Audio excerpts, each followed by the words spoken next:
Okay, let me guess, because you're watching this video. It's Friday afternoon, you're one of those teachers who's like sprinting to the parking lot with zero idea of what you're teaching on Monday. Or maybe you're still at your desk trying to pull together your next lesson when you should be out enjoying your weekend.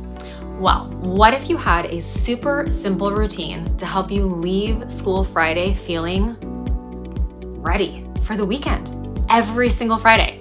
Well, that is what I'm gonna walk you through today.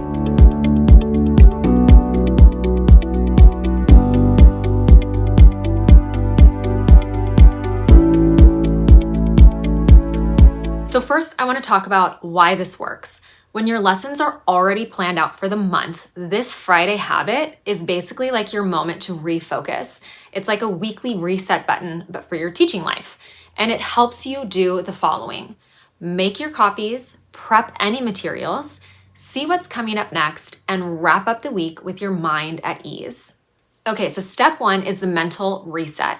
Now you can do this in your digital planner. You can also do this in your physical planner. And if you are an EB teacher who uses our EB physical teacher planner, there's a part at the beginning of each month that you have like a little notes section. This is where I would put these notes to myself. So the questions that you're asking is, what went well? What didn't land for my students? Is there anything that I need to shift for next week? Is there anything that I want to write down for next year that I'm just absolutely not doing that activity ever again? Right? This is where you are just leaving those mental notes to get them out of your brain. Okay, step two is to prep what you need.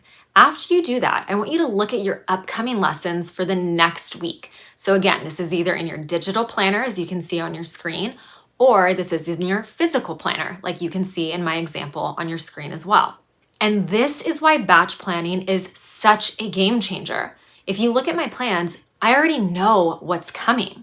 So now all I have to do is print any materials that I need for this next week, make any copies that are necessary, pull any books or resources, and then make sure that I have any open tabs or slides or anything that I'm going to be showing to my students next week, and save them and keep them open on my computer. And then I'm done with planning my stuff for next week. So step three is to just really take a look at the week that's coming up. You want to map everything out. So you're looking at, are there assemblies? Is there testing? Are there field trips? Is it like $1 a day for raising money for something, right? Like that's when we're going to look at what is coming up in the following week. So now all I'm doing is adding these few little notes to each day because I've already planned my lessons way in advance, which I talk about in bunch of podcast episodes and also in the earlier YouTube video that I shared with you earlier this month. And so all you're doing with this is just like a few notes per day. So I love using our digital planner, like you can see on my screen, because I can literally just like put little notes to myself, like I have sticky notes in my plans. Or again, if you're using a plan book, this might be a sticky note that you add into your plan book. Now, I want to give you one optional bonus habit. Okay, you do not have to do this, but if you are feeling really just, I got this, I'm going to go whole hog, you might want to use this time to write a quick parent email or a newsletter for your class, or leave your Monday lesson materials already on your desk, ready to go. And in fact, that's what I would do. All of the things that I needed for Monday laid out on my desk. Everything that I was teaching on Monday was written on my board. And let me tell you that Monday me thanked Friday me in a big, big way. Okay, so I want to recap our 3-step Friday reset.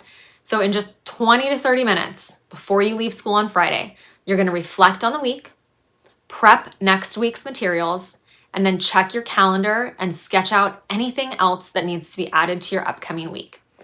So if you've been drowning in the last minute planning, I challenge you to try this routine just once, just one time, maybe even this Friday. And if you do, tag me over on Instagram at EB Academics. I want to see your little Friday reset in action.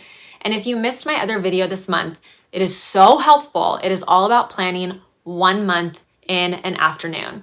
And so go watch that one next. It makes this routine 1,000 times easier. And I'll link it for you right here.